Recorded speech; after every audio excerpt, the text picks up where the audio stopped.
Aneesh, yes, അനീഷിനെ കാണാൻ കഴിഞ്ഞതിൽ ഒരുപാട് സന്തോഷം. തീർച്ചയായും. അതിനേക്കാൾ ഏറെ സന്തോഷം അനീഷ് കെടാതെ സൂക്ഷിക്കുന്ന ഒരു വിളക്ക് കൊണ്ട് നടക്കുന്നതിലാണ്. അത് അനീഷിൻ്റെ ഈ ചിരി വിളക്കാണ്. Okay, thank you. You are always keeping a wonderful smile that ignites positive energy to the each and every person that you meet. എല്ലാവരും ആഗ്രഹിക്കുന്നത് അത് തന്നെയാണല്ലോ. കരഞ്ഞ മുഖങ്ങളെ കാണാൻ ആരും ആഗ്രഹിക്കുന്നില്ലല്ലോ. ഇല്ല. യെസ്, ഇത് സിലിക്കൺ ഹാൻഡാണ്. അതെ അതെ. ചലനശേഷി ഇല്ല. ഇല്ല, ചലനശേഷി ഇല്ല. നമ്മളിങ്ങനെ പിടിച്ച് മൂവ് ചെയ്താൽ ചെറുതായിട്ട് ഇങ്ങനെ അനങ്ങും, അത്രേ ഉള്ളൂ. അനങ്ങുമല്ല. അങ്ങനെ. പക്ഷെ അത് ആ പർട്ടിക്കുലർ ഭാഗം അല്ലെങ്കിൽ ആ സൃഷ്ടിച്ചിരിക്കുന്ന എന്താ പറയുക ഒരു പോർഷൻ അത് അനങ്ങുമെന്നുള്ളതല്ലാതെ അത് ഫീൽ ചെയ്യുന്നില്ല. ഇല്ല, ഫീലിംഗ് ഒന്നും ഇല്ല. ഒരു മരക്കഷ്ണം അനങ്ങുന്നത് അത്രമാത്രം. നമ്മളൊരു പേന പിടിച്ചു കഴിഞ്ഞാൽ ആ പേനയുടെ തുമ്പത്ത് പിടിച്ച് അനക്കാലുണ്ടാകുന്ന അത്രമാത്രം അതേ ഉള്ളൂ. അല്ലെങ്കിൽ അതിൻ്റെ കൂടിയ വെർഷൻ ഉണ്ട്, പക്ഷെ ഭയങ്കര കോസ്റ്റ്ലിയാണ്. ഇതിനാകുമ്പോൾ 1 ലക്ഷം രൂപയാണ്. ഓ, 1 ലക്ഷം രൂപ പ്രൈസ് വരും. അത് മോതിരം അവരിലിട്ടതാണോ അതോ അതിൻ്റെ കൂടെ ഡിസൈൻ? അതെ സാർ, അത് ആക്ച്വലി ഇത് കംപ്ലൈൻ്റ് ആയി. ഇതിൻ്റെ കഥയൊക്കെ പറയാൻ പോയത് 1 വർഷമൊക്കെയാണ് നോർമലി ഇതിൻ്റെ ഡ്യൂറബിലിറ്റി ഉള്ളൂ. പെട്ടെന്ന് അത് കംപ്ലൈൻ്റ് ആയിപ്പോൾ. അത് നമ്മൾ ഉപയോഗിക്കുന്നതിൻ്റെ കൂടിയിട്ടാണ്. അപ്പം എനിക്ക് കാലിന് ബുദ്ധിമുട്ടുള്ളതുകൊണ്ട് നമുക്ക് ചിലപ്പോൾ കൈക്ക് ബലം കൊടുക്കുമ്പോൾ ചിലപ്പോൾ ഒടിഞ്ഞു പോയെന്ന് വരാം. അപ്പോൾ ഇത് ഞാൻ മേടിച്ചിട്ട് 4 മാസമായപ്പോൾ ഇത് പൊട്ടിപ്പോയി ആക്ച്വലി. അതിനുശേഷം ഞാൻ ഫെവിക്വിക്ക് വെച്ച് തൽക്കാലത്തേക്ക് ഇന്ന് മുമ്പോട്ട് കൊണ്ടുപോകുന്ന, കാരണം അല്ലെങ്കിൽ മോതിരമല്ല, അല്ല ഒട്ടിച്ച് പോയില്ല. ഇതെൻ്റെ എത്രാമത്തെ കയ്യാണെന്നറിയോ? 16ാമത്തെ. അയ്യോ, എനിക്ക് ഓർമ്മ നോർമൽ ഒരു 1 ഇയർ ആകുമ്പോൾ വെച്ച് റീപ്ലേസ് ചെയ്യേണ്ടി വരുന്നുണ്ട് ഇപ്പോഴത്തെ സാഹചര്യത്തിൽ. അതാണ് ഇതിൻ്റെ ഒരു വലിയ ചലഞ്ച്. കാലും അല്ലേ? കാലും എറൗണ്ട് അങ്ങനെ തന്നെ മാറേണ്ടി വരുന്നുണ്ട്. അതിന് നല്ല കോസ്റ്റുള്ളതുണ്ട്. ഞാനൊരു നമ്മുടെ ബഡ്ജറ്റിൽ കാലും സിലിക്കൺ ആണോ? കാല് സിലിക്കൺ അല്ല, വേറെ കുറച്ച് മെറ്റീരിയൽസ് വെച്ചാൽ സിലിക്കൻ്റെ ഭാഗം അതിൻ്റെ തൊണ്ട്. അതുപോലെ ഇടത്തെ കൈയും സിവിയർലി ഇഞ്ചുർ ആയിരുന്നു. തുന്നിച്ചേർത്തെടുത്താണ്, ഈ വിരലുകൾ തുന്നിച്ചേർത്തെടുത്താണ്. അതിൽ ലാസ്റ്റ് ഫിംഗർ കംപ്ലീറ്റ് തുന്നിച്ചേർത്തെടുത്താണ്. എൻ്റെ ശ്രദ്ധയിൽ ഇത്രയും ഓർക്കാൻ പറ്റും ഇപ്പോഴും. ഇത്രയും വർഷമായിട്ട് 2009 ആക്സിഡൻറ്റ്. ഇത്രയും വർഷമായിട്ട് ഇത്രയും ഓർക്കാൻ പറ്റും. പക്ഷേ ഇതുകൊണ്ട് ചെയ്യാവുന്ന എല്ലാ പരിപാടിയും നമ്മൾ ചെയ്യും. ഒരു നോർമൽ മനുഷ്യൻ ചെയ്യാവുന്ന ഒരു 95% കാര്യങ്ങളും സൈക്കിൾ ഓട്ടും, സ്കൂട്ടർ ഓടിക്കും, കാർ ഓടിക്കും. ഈ ക്ലാസ്സുകൾ എടുക്കാനൊക്കെ എല്ലായിടത്തും പോകുന്ന കാർ ഓടിച്ച് തന്നെയാണ്. ആക്സിഡൻറ്റിന് ശേഷം ഡ്രൈവിങ് പഠിച്ചതാണ്. അപ്പോൾ അങ്ങനെ ജീവിതം പരാതി പറയാനുള്ളതല്ല. അച്ഛൻ, അമ്മ, ചേട്ടനുണ്ട്, ചേട്ടൻ്റെ ഫാമിലി പ്ലസ് വൈഫുണ്ട്, ഒരു മോനുണ്ട്. മോന് 5 വയസ്സ് പ്രായമായി. വൈഫ് ടീച്ചറാണ്. അപകടത്തിന് ശേഷമായിരുന്നല്ലോ? അതെ, 21ാമത്തെ വയസ്സിലാണ് ആക്സിഡൻറ്റ്. ഞാൻ പഠിച്ച് അതെ. എന്തായിരുന്നു അത് അപകടത്തിൻ്റെ?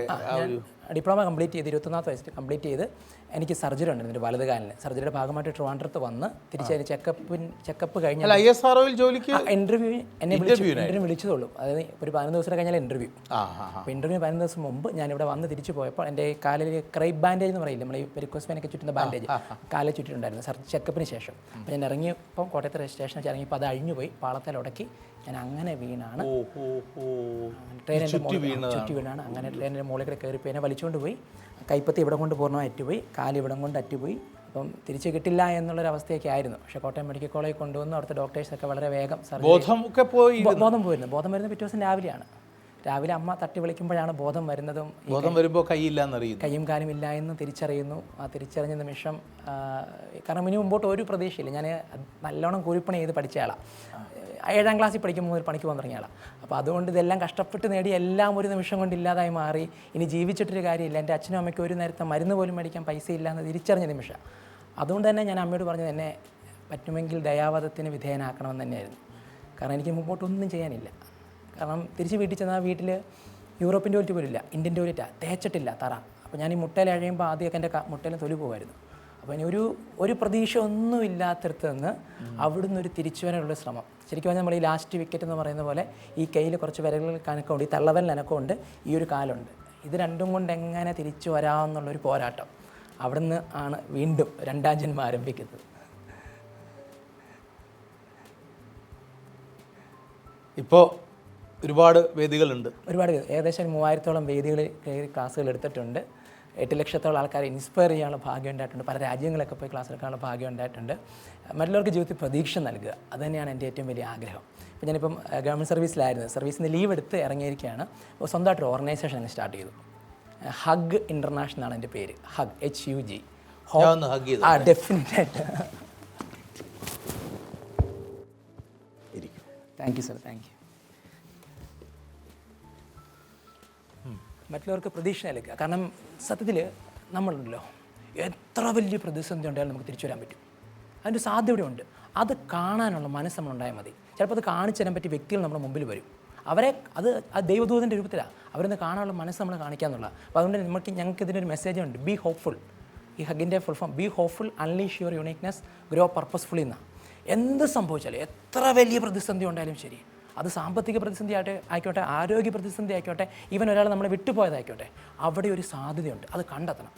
എനിക്കുണ്ടായ ഏറ്റവും വലിയ ഭാഗ്യം അതിലേക്ക് തുറന്ന് നോക്കുവാൻ, ചിന്തിക്കാൻ സാധിച്ചു. അമ്മയാണ് തുടങ്ങി വെച്ചതെങ്കിൽ എനിക്ക് പറ്റിയ ഗുരുക്കന്മാരെ കിട്ടി. ഡോക്ടർ മാത്യു കണമല, ആ വ്യക്തിയാണ് എൻ്റെ ജീവിതത്തിൽ പ്രകാശമേകിയത്, വീണ്ടും ചിന്തിപ്പിക്കാൻ പ്രേരിപ്പിച്ചത്. ഇന്ന് കേരളത്തിലെ ഏറ്റവും മികച്ചൊരു ഫാമിലി കൗൺസിലറാണ്. അപ്പോൾ അദ്ദേഹം എൻ്റെ ടീമിലെ ഈ കൗൺസിലിംഗ്, ഈ ഹഗ് ഇൻ്റർനാഷണലിൻ്റെ കൗൺസിലിംഗ് അദ്ദേഹം ലീഡ് ചെയ്യുന്നത്. എത്ര തകർച്ചയിൽ നിന്നാൽ പോലും സാറ് ശബ്ദം കേട്ടോ, എന്നാടാ പ്രശ്നം, നമുക്കൊന്ന് ഇരിക്കാം, ആ ഒരു പരിഹാരം കണ്ടെത്താൻ അദ്ദേഹത്തിന് സാധിക്കും. 2, നമുക്ക് നമ്മളെ ഒരു കഴിവുണ്ടല്ലോ. അപ്പോൾ സാറിൻ്റെ ഒരു യുണീക്ക് കഴിവാണ് ഈ റിവേഴ്സ് ക്വിസിലൂടെ ഉത്തരങ്ങൾ കണ്ടെത്തുക. ഇതുപോലെ എത്ര ഡിസബിലിറ്റി ഒരു വ്യക്തിയാണെങ്കിലും ആ വ്യക്തിക്ക് ഒരു കഴിവുണ്ട്. ആ കഴിവ് കണ്ടെത്തി കൊടുക്കാൻ നമുക്ക് പറ്റിയാൽ അവരെ ട്രാക്കിലെത്തിക്കാൻ പറ്റും. സത്യത്തിൽ ഞാൻ ലോകത്തിൽ ഒരുപാട് സീബ്രകളുണ്ട്. എല്ലാ സീബ്രകളുടെയും വരകൾ ദൂരെ നിന്ന് കണ്ടാൽ ഒരുപോലെയാണ്. But there are no 2 zebras in the world with identical design. Exactly. ആ സീബ്ര വര തിരിച്ചറിയുക എന്നുള്ളതാണ് പ്രധാനം. സ്വന്തം വര. അതെ അതെ. വിധി അപഹരിച്ചു എന്ന് കരുതിയ കാര്യങ്ങളാണ്. പക്ഷെ അപഹരിച്ചു എന്ന് കരുതിയ അല്ലെങ്കിൽ തോൽപ്പിച്ചു എന്ന് തോന്നിപ്പിച്ച വിധി പിന്നീട് താങ്കൾക്ക് എല്ലാം തിരികെ പിടിക്കാനുള്ള കരുത്ത് താങ്കളിൽ സ്വയം ആർജിതമായ ആ ഇഗ്നൈറ്റ് ചെയ്തെടുത്ത, സ്ഫുടം ചെയ്തെടുത്ത ആത്മാവിൻ്റെ അഗ്നിജ്വാല കൊണ്ട് നേടിയെടുക്കാൻ കഴിയും. You are a role model. Thank you so much sir. Thank you. അതിപ്പോൾ എത്ര ആൾക്കാരിലേക്ക് എത്തിക്കാൻ നമ്മൾ ആഗ്രഹിക്കുന്നത് കേട്ടോ. ഒരു നിമിഷത്തിൻ്റെ സന്തോഷത്തിനു വേണ്ടി ലഹരിയിൽ അഭയം തേടുന്നവർ,